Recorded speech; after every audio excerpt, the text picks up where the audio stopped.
물고기 뱃속에 있던 요나는 3일 후에 나오게 됩니다.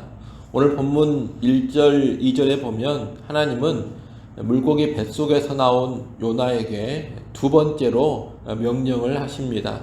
일어나 저 큰 성읍 니느웨로 가서 외치라는 겁니다. 이 하나님의 명령은 처음 요나서 1장에서 주셨던 명령과 동일한 명령입니다. 사실 하나님은 요나가 아닌 다른 선지자를 보내실 수도 있습니다. 그렇게 불순종하고 고집스러운 이 요나 선지자를 굳이 사용하실 이유가 없습니다. 단순히 니느웨 땅에 심판 메시지를 선포할 목적이라면, 단지 그 사역만을 위해서라면 불순종하는 요나를 제쳐두고 다른 선지자를 보내도 아무런 문제가 없다는 겁니다. 하지만 하나님은 요나에게 다시 명령을 내리십니다. 이것은 하나님의 관심이 그저 니느웨에 심판을 선포하는 사역이 아니라 요나 그 자신에게 있다라는 것을 알게 해줍니다. 하나님은 지금 요나 선지자를 가르치시기 원하십니다. 요나를 변화시키기 원하십니다. 요나의 잘못된 생각과 태도를 바꾸고자 하시는 겁니다. 그러고 보면 큰 성읍 니느웨보다 더 우선적으로 회개하고 바꾸어져야 될 사람은 누구냐? 바로 요나입니다. 하나님은 지금 계속해서 요나를 다루고 계시는 겁니다.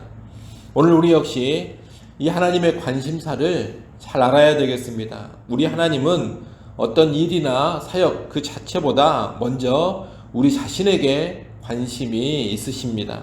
어떤 일을 이루고 사역을 얼마나 잘 감당하느냐, 그것 이전에 내가 배우고 성장하고 내가 변화되는 것을 더 기뻐하시고 더 원하십니다.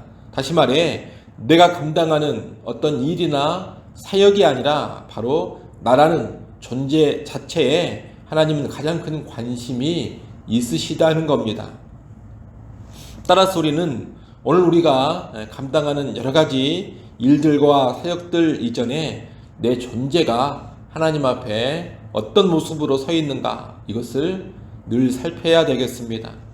아울러 교회 일과 사역을 할 때에도 일과 사역 그 자체가 아닌 그와 연관된 사람들에게 깊은 관심을 가져야 되겠습니다. 하나님은 일 중심, 사역 중심이 아니라 사람 중심으로 나아가십니다. 그런 우리 역시 우리 자신을 향해서나 다른 사람들 향해서 그러한 하나님의 시야를 잘 유지해야겠습니다. 여러분, 결코 일이나 사역 그 자체에 매몰되지 마십시오. 내 자신의 영혼을 귀하게 여기시고 또 다른 사람들의 영혼을 귀하게 여기시면서 사역을 통해서 내 영혼이 더 성장하고 사역을 통해서 다른 사람들의 영혼이 더 건강하게 성장하는데 집중하는 그런 모습을 꼭 지니시기를 바랍니다. 이 하나님의 두 번째 명령 앞에서 요나는 일단 순종합니다. 처음처럼 하나님의 명령을 거역하고 도망치지 않습니다. 도망쳤다가 바다에 던져져서 죽을 고비를 넘기고 물고기를 통해 겨우 살아났는데 불순종하기도 쉽지 않을 겁니다. 그래서 요나는 일어나 니느웨로 갑니다. 그리고 니느웨를 향해 심판을 선언합니다. 40일이 지나면 니느웨가 무너지리라, 이렇게 심판 선포를 합니다. 심판을 선포하고 있는 요나의 모습은 일면 순종의 모습입니다. 하지만 유심히 보면 이 순종이 그렇게 온전하지가 않습니다. 3절 말씀을 한번 보십시오. 3절 하반절에 보면 니느웨는 사흘 동안 걸을 만큼 하나님 앞에 큰 성읍이더라, 이렇게 되어 있습니다. 사흘을 가야 니느웨를 한번 다 돌아볼 수가 있다는 겁니다. 그런데 요나는 이 니느웨를 하루 동안만 다니면서 외칩니다. 니느웨 성을 다 다니지 않았다는 겁니다. 또한 하나님을 향해 회개할 것도 말하지는 않았습니다.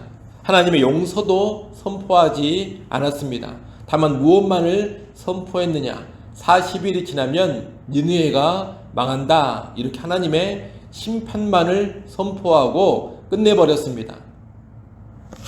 이 요나는 하나님의 마음을 잘 압니다. 심판 선언을 듣고서 회개하여 구원받으라. 이것이 바로 하나님의 마음입니다.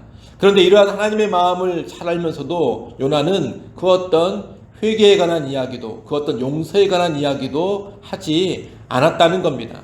단지 심판만을 말할 뿐입니다. 니느웨가 회개할 가능성을 어떻게든 차단시키고 싶어하는 요나의 마음을 알 수 있습니다. 이 요나의 마음은 하나님의 마음과 너무나 동떨어져 있습니다. 여러분, 지금 요나는 순종하고는 있지만 사실 반쪽 순종을 하고 있습니다. 하나님의 의도대로 온전히 행하지 않습니다. 하라는 것을 안 했다, 이런 비난만 피할 수 있을 정도로 행합니다. 하나님 앞에서 하나님, 그래도 내가 뭔가 하기는 했습니다, 겨우 이 말을 할 수 있을 정도로만 순종을 했다는 겁니다. 따라서 요나의 이 순종은 온전한 순종이라고 볼 수 없습니다. 순종인 듯 하지만 실상 순종이 아닙니다. 절반의 순종을 순종이라고 말할 수 없기 때문입니다. 오늘날 우리 역시 요나와 같은 이런 생색내기식의 순종을 피할 수 있어야 하겠습니다. 죽음을 피할 수 있을 정도로, 변명할 수 있을 정도로만 순종하는 것은 온전한 순종이 아닙니다. 실상 마음 내게 하지 않으면서 마지못해 최소한으로 하는 것, 이것도 온전한 순종이 아닙니다. 그런 것이 아예 안 하는 것보다 나을지는 모르겠습니다만 그런 순종은 하나님의 진정한 기쁨이 되지 못합니다. 여러분, 하나님의 마음, 하나님의 의도를 알고서 그대로 이루어 드리는 것이 온전한 순종입니다. 내 마음이 하나님의 마음과 합하여져서 하나님과 같은 심정으로 행하는 것, 이것이 온전한 순종입니다. 우리는 그런 온전한 순종의 삶으로 꼭 나아갈 수 있기를 바랍니다. 이렇게 요나는 아주 불성실한 순종을 했습니다. 어찌 보면 대충 선포한 것입니다.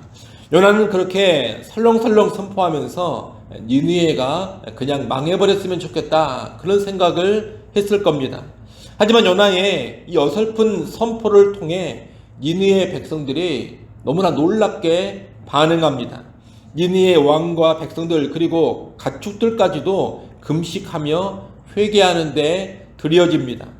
오늘 본문 5절부터 9절까지 보면 니느웨 사람들이 어떻게 회개했는가가 쭉 나옵니다. 이 5절부터 9절에 나오는 회개와 연관된 니느웨 사람들의 모습은 4절에 딱 한 절만 심판을 선포했던 요나의 모습과 너무나 대조적입니다. 요나는 아주 간결하게 심판을 선포했는데 니느웨 사람들은 아주 구체적으로, 아주 장황하게 회개의 모습을 보이고 있는 겁니다. 하나님은 바로 이런 회개를 보시고 심판을 내리지 않으십니다. 심판하시려는 뜻을 돌이키신 겁니다.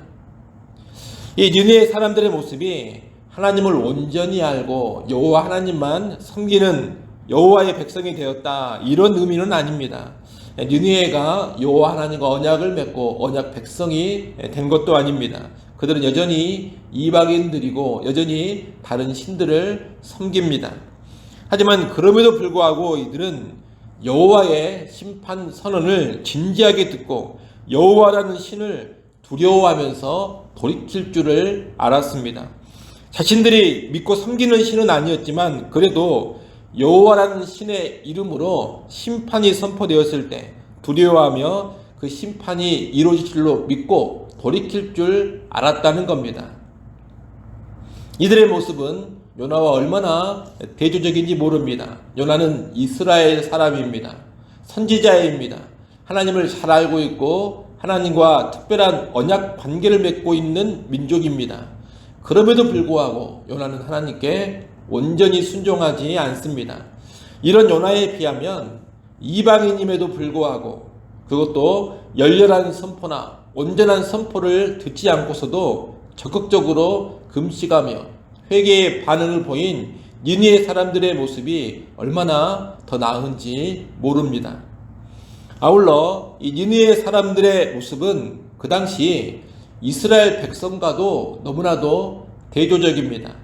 당시 이스라엘 백성들은 수많은 선지자들이 가서 수많은 말로 선포하고 경고하고 회개를 촉구해서도 돌이키지 않는 상태였습니다. 하나님의 선지자들이 애타는 심정으로 가서 그렇게 열렬히 선포했음에도 불구하고 그저 그 선포를 한 귀로 듣고 한 귀로 흘려버렸습니다. 이스라엘은 언약 백성이었지만 하나님의 심판의 말씀, 경고의 말씀을 철저히 무시했습니다. 전혀 회개를 하지 않았습니다. 그런데 이 니느웨 사람들은 요나의 무성의한 몇 마디 선포를 듣고도 회개하여 돌이키고 있습니다. 그러니 이스라엘과 니느웨 사람들이 얼마나 대조적입니까? 또한 이스라엘이 이방인에 비하여 얼마나 더 완악합니까? 이렇게 요나를 비롯한 이스라엘은 하나님을 모르는 이방인보다 더 못한 자들로 오늘 본문에서 드러나고 있는 겁니다. 여러분, 신자들이 불신자들을 향해서 저 사람들은 구원을 못 받는다, 저 사람들은 예수를 모른다, 저 사람들은 하나님을 모르고 우상을 섬긴다 그러면서 손가락질하고 무시하면서도 실상 불신자보다 더 못한 삶을 살 수 있습니다. 불신자들은 그래도 하나님 두려운 줄을 알고 하나님 앞에 조심스러움을 보이려고 하는데, 신자라는 사람들은 하나님에 대한 경외감을 완전히 상실해버리고 멋대로 살 수 있습니다. 불신자들은 몇 마디 하나님의 말씀으로 경고해도 긴장하고 그들의 방식으로나마 조심하려고 하는데, 오히려 신자라는 사람들은 그렇게 많은 하나님의 말씀을 듣고 배우면서도 하나님 앞에 뻔뻔한 불순종으로 살아갈 수 있는 겁니다. 간단한 예를 하나 들어보면, 어떤 불신자는 예배를 참석하는데 아주 조심스럽게 참석을 합니다. 자신이 실제 하나님을 믿지도 않고 섬기지는 않는다 하더라도 나름 신에 대한 두려움이 있어가지고 예배에 참석할 때 조심스럽게 참석하고 경거망동하지 않는다는 겁니다. 시간도 늦지 않으려고 하고 예배 내내 자세도 반듯하게 하려고 합니다. 그런데 오히려 교회에 다닌다는 사람들이 전혀 경외감 없이 예배를 드립니다. 바로 이런 것이 좀 전에 말씀드린 일종의 그런 모습 중에 하나인 겁니다. 혹시 우리에게 이런 모습이 있지는 않는가 돌아봐야 합니다. 혹시라도 신자라는 내가 하나님 앞에서 불신자보다 못한 모습이 있지는 않는가? 불신자보다 못한 모습으로 하나님을 쉽게 생각하고 경외감을 상실해 버리지는 않았는가? 불신자만도 못하게 하나님 말씀을 대하고 있지는 않는가? 혹시라도 오늘 우리에게 그런 모습이 있다면 크게 각성하고 바로 설 수 있어야 하겠습니다. 여러분, 하나님을 아는 백성답게, 하나님의 택함을 받은 백성답게 이 땅의 하루하루를 살아갈 수 있기를 간절히 소원합니다. 기도하겠습니다.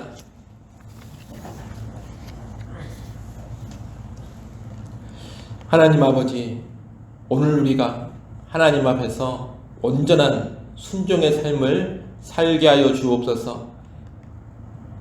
그저 하나님의 추궁을 피하게 하여서, 그저 하나님 앞에 변명할 말 한마디 할 수 있게 하여서 행하는 그 얄팍한 순종이 되지 않게 하시고, 하나님의 마음, 하나님의 의도를 잘 알고 그 하나님의 마음과 하나 되어서 온전히 순종하는 주의 백성 되게 하여 주옵소서. 또한 이 온전한 순종을 통하여서 불신자보다 못한 삶으로 나아가지 않기를 간절히 바라고 원합니다. 아버지 하나님, 하나님과 언약을 맺은 언약 백성으로서, 하나님의 놀라운 은혜를 받은 구원의 백성으로서 하나님 앞에 바로 서게 하시고 불신자들보다 더 나은 모습으로 하나님을 경외하며 하나님을 예배하며 하나님을 섬겨가게 하여 주옵소서.